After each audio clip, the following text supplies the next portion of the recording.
Merci de m'avoir invité pour exposer nos travaux. Donc, je vais vous parler des nouvelles méthodes de bouturage que nous explorons dans la filière horticole pour modifier les itinéraires de culture. Donc, en 2014, nos pépiniéristes adhérents nous ont questionnés nous ont dit que le jeune plant était quelque chose d'extrêmement important dans leur itinéraire de production et que ça faisait environ 15 ans qu'il n'y avait pas de travaux dans la filière sur ces questions. Et donc, en explorant avec eux justement les questions qu'on devait se poser, on a abouti à un certain nombre de travaux et de résultats que je vais vous présenter assez rapidement. La filière chez nous s'est structurée en multiplicateurs et en pépiniéristes éleveurs, donc pour produire des arbustes. Et donc ça a une importance assez forte sur ce qu'on attend d'un jeune plant. Alors, et les choses ne se sont pas faites facilement, en fait. Nous, ce qu'on attend d'un jeune plant, en fait, c'est un potentiel de développement racinaire, d'architecture, un potentiel de croissance pour être capable d'adapter des itinéraires de culture aux exigences de nos consommateurs, pour produire un produit en fait qui va être attirant pour les consommateurs. Alors on travaille sur des arbustes, donc la méthode de multiplication qu'on utilise c'est du bouturage, donc il y a d'autres filières horticoles comme en plantes à massif ou en plantes d'intérieur où un certain nombre d'espèces sont multipliées par semis, mais pour les arbustes en fait quand on fait du semis, c'est qu'on ne sait pas faire du bouturage, en gros, qu'on n'y arrive pas. Alors, il faut savoir que pour nous, le jeune plant, il a un impact très important sur la qualité du produit final, comme pour d'autres filières, j'imagine, sur le choix d'itinéraire de culture, donc le nombre d'opérations, par exemple, techniques qu'on va faire sur les plantes, et donc ça peut avoir des coûts importants, donc sur l'organisation de la production dans l'entreprise et sur les coûts de revient. Et le jeune plant, c'est le point de départ du processus de production. C'est un facteur qui est extrêmement stratégique, en fait. Alors, il y a une offre actuelle qui est très importante, en fait, en matière de jeune plant, avec une multiplicité, en fait, de volumes d'alvéoles, de pots, de pré-conteneurs, de types de jeunes plants, avec des tailles très, très diverses. Mais elles sont toutes basées un peu sur le même système de multiplication. Donc, le bouturage de bois ligneux, outé, ou semi-ligneux, ça se fait souvent à l'automne et souvent avec des systèmes de production assez low-tech, donc avec des systèmes assez simplifiés. Et donc la question qu'on se posait, c'était comment trouver de nouvelles solutions de multiplication qui permettent d'optimiser les itinéraires de culture pour répondre aux nouvelles contraintes qui sont posées à la production, donc l'adaptation de la qualité, maîtrise des coûts, évolution des périodes de vente, avoir une qualité constante toute l'année, répondre à des exigences logistiques et maîtriser la durée des cultures, parce que ça a aussi des conséquences sur les coûts de production et notamment aussi adapter rapidement les gammes. Alors, les pistes de travail qu'on a développées en fait, pour répondre à ces questions-là, donc ça a été une première voie où on a cherché à optimiser en fait, le bouturage sur substrat, puisque c'est la méthode traditionnelle, en fait, on fait des boutures dans des alvéoles de substrat. D'une part en utilisant des modes de multiplication industrielle. Le deuxième point, c'était d'utiliser la production de boutures de tête herbacées ou semi-herbacées plutôt que des boutures ligneuses et en gérant les pieds mères. Et aussi également en augmentant le nombre d'axes qui étaient rempotés dans les conteneurs. Puisque traditionnellement, on part d'une bouture pour faire une plante, mais il y a d'autres voies possibles. On a cherché aussi à mettre au point, dans une deuxième voie, des nouveaux systèmes de multiplication des arbustes à travers d'autres méthodes de multiplication sans substrat, par l'aéroponie par exemple. Et on parle maintenant d'endurcissement des boutures et de jeunes plants en contenants biodégradables. Alors l'intérêt des modes de culture pour les arbustes, donc vous le voyez sur les photos, les deux photos qui sont présentées là, ce sont des boutures qui ont été faites donc, dans des mottes. À gauche, des mottes industrielles, à droite, dans des plaques alvéolées qui sont remplies de substrats, parfois manuellement d'ailleurs. Donc c'est des boutures qui ont été faites en même temps.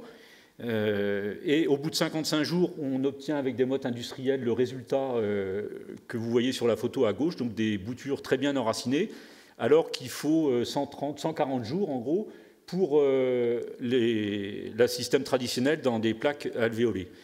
Donc par les caractéristiques du substrat, la nature des mottes, on peut arriver à influencer énormément la qualité de l'enracinement. Donc il y avait une grosse controverse chez les producteurs pour savoir s'il fallait utiliser ces outils-là, parce que ça coûte un petit peu plus cher que le système traditionnel, mais quand on voit les conséquences que ça peut avoir sur certaines espèces, il n'y a pas trop de questions à se poser. Et il y a des controverses parce que en fait, le résultat qu'on obtient n'est pas tout le temps identique, ça dépend notamment des périodes de l'année auxquelles on fait cette multiplication. On a des avantages très intéressants quand on les fait au printemps, quand on n'a pas de facteurs limitants comme des températures basses, par exemple, que l'on a à l'automne. Là, les modes de culture montrent tous leurs avantages, quoi. Oui, on peut diminuer de 60% la durée de l'enracinement.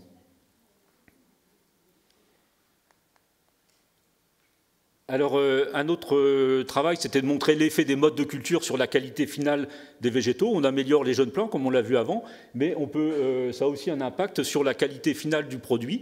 Donc, par exemple, dans plusieurs essais, on a comparé des jeunes plants en mode de culture, comme on vient de les voir tout de suite, à des jeunes plants en alvéole traditionnel, donc dans des plaques remplies de substrat, et on a conduit ça dans des différents systèmes de culture. Et donc, vous voyez sur la photo de droite, la plante numéro 3 et le type de produit que l'on cherche à avoir, avec un volume de plantes plus important, une très forte ramification, une biomasse beaucoup plus élevée que pour les plantes voisines. Et donc ça, c'est en utilisant des jeunes plants à fort potentiel issus de modes de culture, et avec une optimisation de la conduite à travers notamment l'irrigation et la fertilisation. Et on peut avoir des répercussions sur la qualité du produit qui sont très, très bonnes.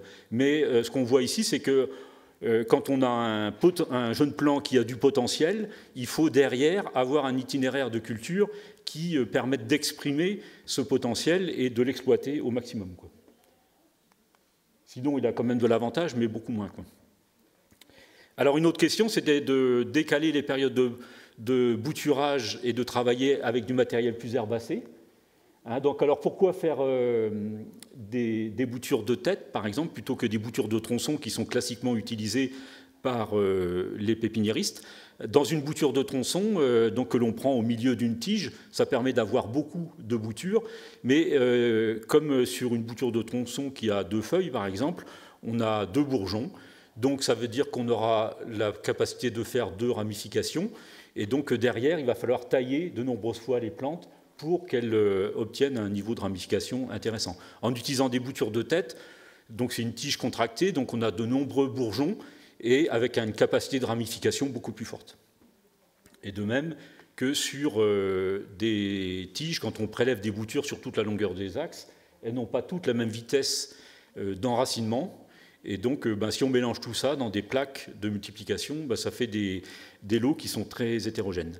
D'où, si on veut récolter beaucoup de boutures de tête, il faut gérer des pieds mères, en fait. Donc, c'est ce qu'on a fait dans un certain nombre d'essais. Donc, par exemple, sur du lavandin, on cultive des pieds mères que l'on travaille pour les faire ramifier. On prélève de nombreuses boutures que l'on élève dans des plaques avec des modes de culture et on obtient des plants qui sont petits, mais qui ont un très gros potentiel de ramification et d'enracinement. Et on préfère maintenant ça plutôt que des jeunes plants plus âgés qui vont être beaucoup plus gros, mais qui n'auront pas de potentiel parce qu'ils ont vieilli dans leur contenant.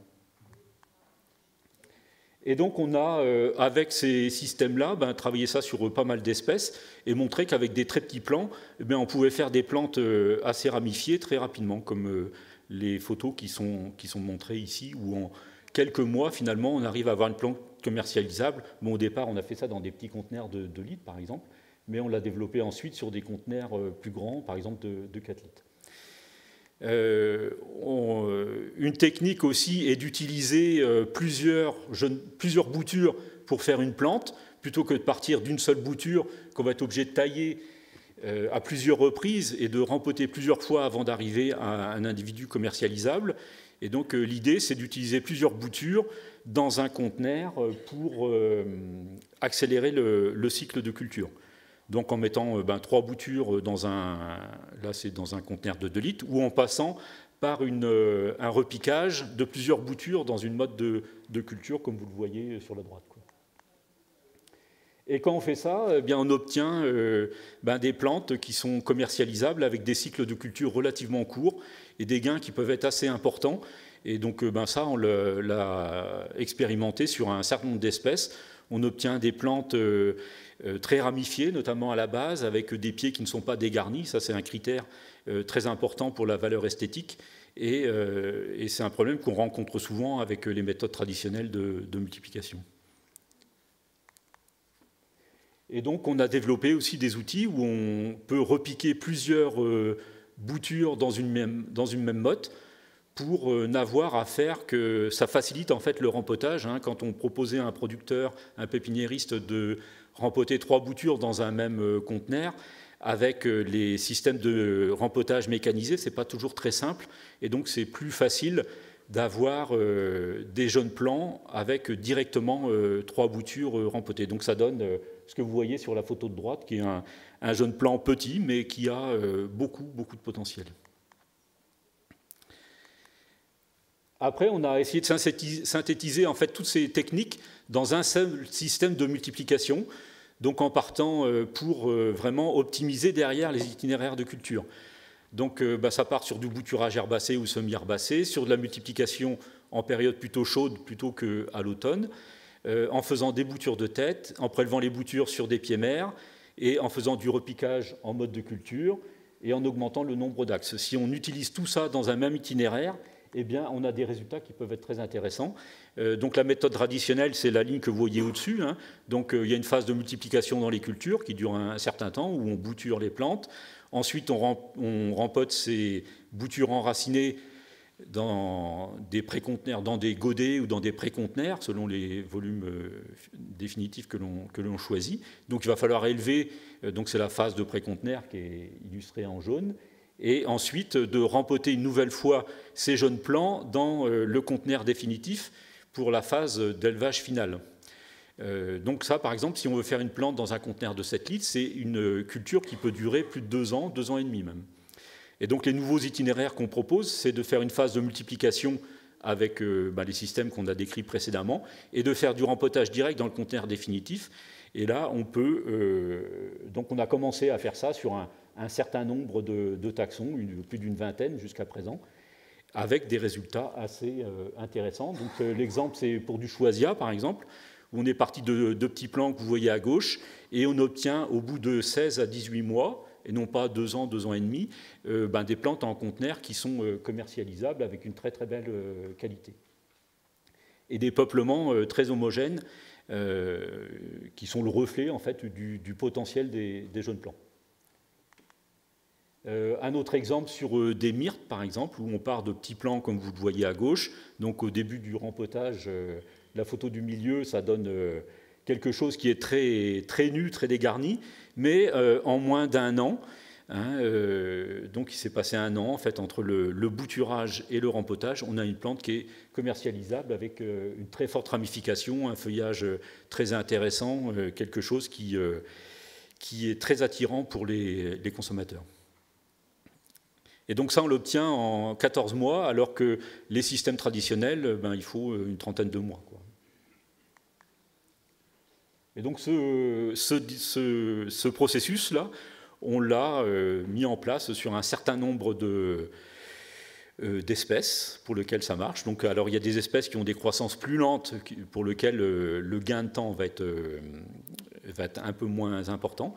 Et par contre, il y a des espèces qui restent relativement récalcitrantes à ce bouturage herbacé. Il y a ces nouvelles méthodes de multiplication.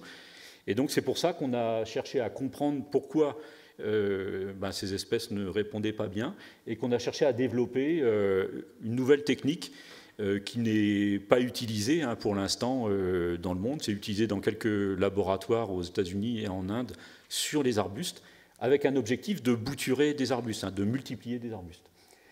Et donc une des causes pour lesquelles le bouturage traditionnel marche mal, c'est que La rhizogénèse, donc la formation des racines, elle est quand même très liée à la quantité d'oxygène qui est à la base des boutures.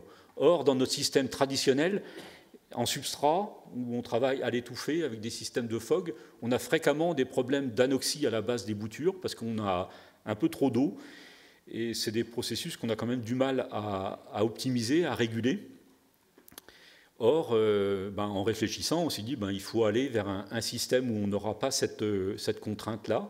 Et donc, c'est pour ça qu'on a choisi l'aéroponie. Donc, pour l'instant, on fait ça sur des dispositifs d'expérimentation. Ce n'est pas développé à l'échelle industrielle. Et donc, ça ressemble à ça. En fait, on dispose des boutures sur des plaques et les boutures ne vont pas être dans du substrat, elles vont être dans l'air et elles sont brumisées par en dessous grâce à un petit système d'irrigation. Et là, on a fait ça par exemple sur des fusains, sur de la lavande, sur des photinia, sur des espèces qu'on a choisies parce qu'elles ont des réponses au bouturage qui sont un petit peu différentes. Et donc ça donne des résultats extrêmement intéressants. Par exemple, sur les fusains, on voit les racines qui apparaissent au bout de 3 à 5 jours. Et en 15 jours, on a des plantes qui sont rempotables. Sur les photinia, qui est une espèce qui s'enracine un peu plus lentement, il y a une contrainte qu'il faut lever, c'est l'utilisation d'auxine, parce que sinon, même sur ces systèmes-là, on n'obtient pas trop de... Ça fait des cales, en fait. Les boutures font des cales et ont peu de racines. Mais si on maîtrise l'utilisation de l'auxine à travers la méthode d'application, la concentration, le type d'auxine qu'on utilise, on peut obtenir des enracinements très, très intéressants. Avec des pourcentages élevés, en fait. Et l'intérêt d'avoir des systèmes racinaires aussi développés, c'est que derrière, quand on remplote ces plantes, chaque racine, c'est un point d'absorption d'éléments minéraux. Ça peut donner de la vigueur aux plantes de façon importante, en fait, quoi. Et on le retrouve sur les photinia, où, avec les méthodes traditionnelles de bouturage, on a toujours des problèmes de ramification. Les plantes se ramifient très très peu et assez mal, donc on est obligé de les tailler de nombreuses fois et ça coûte quand même, ça allonge les cycles de culture et ça coûte assez cher. Alors que là, en fait, avec des jeunes plants qui ont vraiment un enracinement très très fort, on a un potentiel de ramification derrière qui est multiplié, qui est très nettement amélioré, quoi.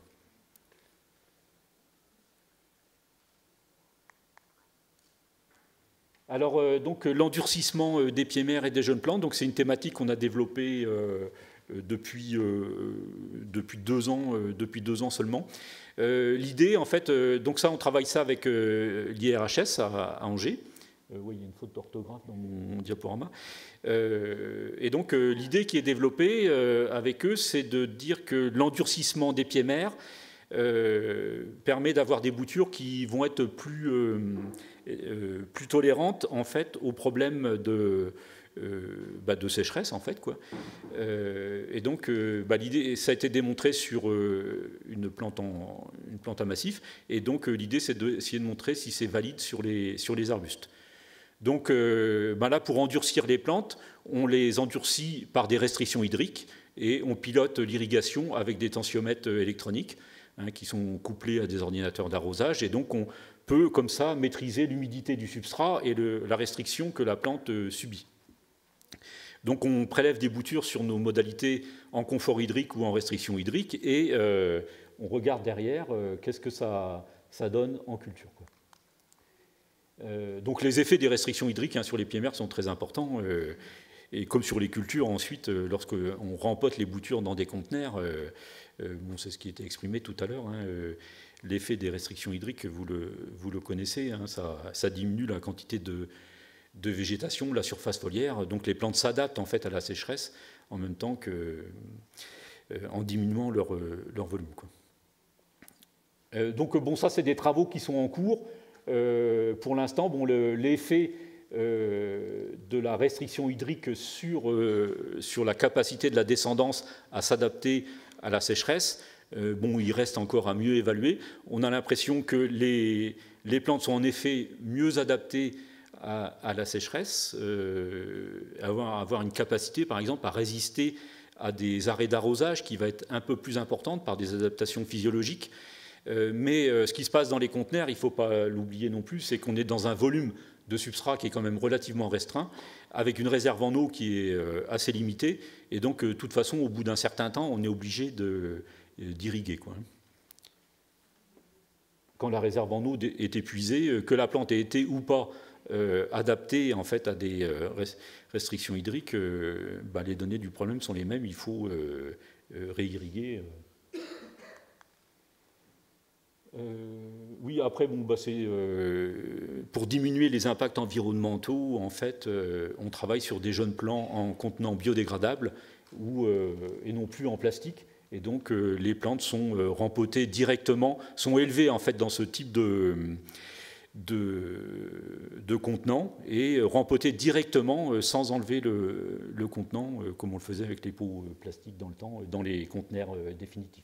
Et puis, ça marche aussi bien. Après, ça soulève un certain nombre de questions sur l'évolution de ce contenant biodégradable une fois qu'il est enterré dans le substrat, comment les racines vont traverser les parois.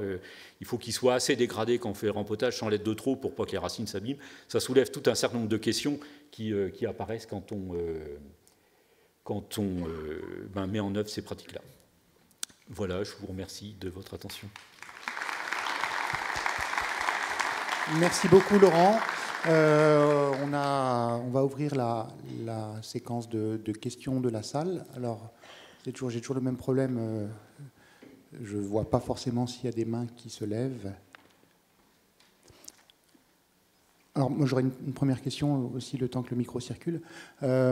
Sur les arbustes, donc, qui par définition sont des espèces après qui sont installées pour un certain temps, comment est-ce que vous suivez derrière ces plans sortis pépinière dans les dispositifs? Est-ce que vous faites ça directement en station d'expérimentation? Est-ce que vous travaillez avec un réseau derrière d'utilisateurs de ces plans-là pour les suivre sur le temps long, évaluer l'impact de ces techniques sur le temps long? Alors, ces travaux-là sont faits en station. Donc, il y a un certain nombre de producteurs qui commencent à utiliser ces résultats-là dans leur processus. Et après, finalement, la plante n'est pas, quand un usager va la planter en pleine terre, parce que c'est un petit peu ça, j'imagine, la question, ça ne modifie pas ses capacités en fait, à s'implanter. C'est pas parce qu'on a accéléré, par exemple, le cycle de culture en production que ça limite sa capacité d'implantation en pleine terre et sa tolérance à la sécheresse, par exemple, et tout ça. En fait, ça modifie peu son utilisation, finalement, quoi. Et son adaptation quand elle est plantée dans un jardin, en fait, quoi. Magali. Oui, bonjour, Magali Pellissier de l'ITAMAI. Voilà, j'avais une question concernant les petites mottes que vous utilisez. Donc, elles sont déjà préfaites, où vous mettez la bouture dedans. On voit que les racines, ça chignonne rapidement. Comment ça se passe ensuite, une fois que vous le rempotez? Est-ce que les racines arrivent à se développer correctement et colonisent complètement le pot, ou restent vraiment chignonnées autour de cette motte? Oui, c'est une question qui est très importante. En fait, cette histoire de coordination entre la multiplication et puis la phase d'élevage, c'est quelque chose qui est très important. L'objectif, c'est pas justement, il ne faut pas qu'il y ait de chignons. Et ça s'oppose un peu à des pratiques de producteurs qui ont tendance à laisser traîner un peu leurs jeunes plants avant de les rempoter et puis à rempoter quand ils ont le temps, en fait, quoi. Et donc là, se développe un chignon qui est moins favorable. Bon, malgré tout, dans les pots, on est quand même dans des systèmes de culture qui sont assez optimaux, donc la plante s'enracine quand même sans trop de problèmes. La question serait peut-être différente en pleine terre, dans des milieux plus difficiles. Mais l'objectif, c'est de faire, et si on veut raccourcir aussi, parce que c'est un de nos objectifs, les systèmes de culture, c'est de ne pas laisser traîner les jeunes plants dans leurs plaques trop longtemps. Et quand les racines sont à un état optimal, qui commencent à apparaître à la surface des mottes, il faut les rempoter, en fait, quoi. C'est là qu'on gagne le plus, en fait, en termes de calendrier de culture, de vitesse d'implantation. Les racines n'ont pas vieilli, elles ont un potentiel de croissance toujours élevé, alors que si on les laisse se chignonner, c'est sûr qu'elles perdent du potentiel inévitablement, quoi. Et donc ça, c'est une histoire de calendrier et d'harmonisation, enfin de coordination, plus exactement, entre la multiplication et l'élevage, quoi. Et vous n'avez jamais fait de test planté directement en terre, en fait, ce genre de motte? C'est toujours été en non, pot. mais ça pourrait se faire. De toute façon, ces techniques de plantation en motte, ben, par exemple, dans nos stations, on travaille aussi beaucoup les légumes. Ben, là où des gens faisaient du semis direct avant, maintenant, pour s'adapter à des... ben, par exemple, avec la disparition du désherbage chimique, ben, ils font des plantations en motte, en mini-motte, même parfois des mottes beaucoup plus petites que ce que j'ai présenté ici, directement en pleine terre. C'est le cas des choux, par exemple. Quoi, hein. Et ça leur permet de faire notamment du désherbage mécanique. Hein, alors qu'avec du semis, c'est beaucoup plus... Du semis direct, c'est beaucoup plus difficile. Quoi. Après, ça peut être des semis en motte aussi. Mais, ouais. Merci. Je sais pas, est-ce que ça répond à votre question? Oui, ça a répondu à ma question. Merci. Oui, bonjour. Denis Vernet, producteur de plantes à parfum. J'avais une question sur les systèmes d'aéroponie que je trouve très intéressants. Est-ce que développer à grande échelle, ça peut présenter un intérêt au point de vue économie en substrat, en contenant et notamment en eau? Je me disais, puisqu'on brumise au lieu d'arroser, par exemple. Oui, tout à fait. Alors, oui, je ne l'ai pas dit tout à l'heure dans mon exposé, mais on a un projet là, qui démarre avec l'ITEPMAI pour développer un outil industriel où on va industrialiser la production de boutures avec cette technique. L'idée, c'est de faire une machine où on va pouvoir faire des boutures en grande quantité en tenant compte des temps de mise en place des boutures et de récolte, hein, en mécanisant ça pour avoir une utilisation quasi industrielle. Quoi. Et l'intérêt du dispositif, là, c'est qu'on a une amélioration très très forte de l'état sanitaire des cultures. On n'a plus besoin, dans nos essais, là, on n'a jamais fait un traitement fongicide, par exemple, sur les cultures, quoi, hein, parce que les parties aériennes sont dans une ambiance sèche. Vous avez vu, je peux le remettre si vous voulez. Donc on met juste un petit cache, je ne sais pas si j'ai le pointeur. Ouais, bon, enfin bref, on a mis, pour limiter quand même la transpiration des boutures, on met quand même un petit cache en plastique, mais à l'intérieur, il n'y a pas de brumisation, par exemple. Quoi, hein. Ça permet de limiter la déshydratation des boutures. Et donc là, on a été quand même très très surpris de voir les avantages que ça a au niveau sanitaire lors de la multiplication, alors que dans le système traditionnel, à l'étouffer avec du mist ou du fog, on est dans des environnements qui favorisent énormément les maladies. Et donc on est en circuit fermé, donc on a des économies d'eau. On ne fertilise pas, parce qu'on a vu quand même que de fertiliser en fait, les solutions de brumisation, ça s'opposait plutôt à la rhizogénèse. Par contre, il y a un aspect qui est important, c'est la température de l'eau que l'on brumise, qui semble intéressant de chauffer. Mais l'intérêt, c'est qu'on on n'a que l'eau à chauffer, on ne chauffe pas toute l'ambiance de la serre, en fait, quoi. Et donc, on va chercher, dans le projet qui démarre, le rôle de l'ITEPME, ce sera de voir si ce système-là est intéressant, par exemple, pour la lavande, quoi. D'accord, merci. Je ne sais pas si ça répond à vos questions. Merci beaucoup, Laurent. Pour respecter le timing, on va s'arrêter là. On peut l'applaudir de nouveau.